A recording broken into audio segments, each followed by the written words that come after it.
hali ko'p yashaysiz, yuzga kirasiz. O'lib qolaman. Assalomu alaykum hurmatli kuzatuvchilar. Mana navbatdagi bemorimiz yana qandli diabet ikkinchi tip bilan bemorimiz 5 kun oldin gastr shunklash amaliyotini o'tkazganda holatlari Xudoga shukr yaxshi. Kelganlarda zaxirlari 14-15. Nigor opa qanaqasiz? Operatsiya qo'rqinchli bo'lgan narsa bo'lsa ham yo'q. qo'rqqaningizdagi. Axir emasman deb даже shunaqani ham qaramay ham uning uji taxlab yubordi mana tepaga qo'yib. Bu shuna o'tirganimda shunaqa yengilman, shunchalik iloyim umringiz uzoq bo'lsin, shunaqa baxtlimanki, shunaqa yaxshi yashayapman deb bilasizmi? Просто shunaqa xursandman deb.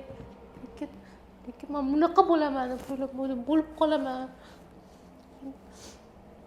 Uylarga o'zim qaryapman. Uyimda xizmatkorim bor edi. 3 kunda kelib uyimni tozalardi. Menga endi kerak emas deyapman, o'zim qilyapman, bilasizmi? Shunaqa xursandmanki,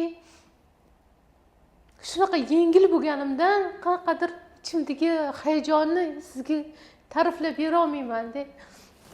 Lekin rosa xursandman. Baxtimga iloyim sog' bo'ling, umringiz uzoq bo'lsin, qo'l ko'zlaringiz dard ko'rmasin.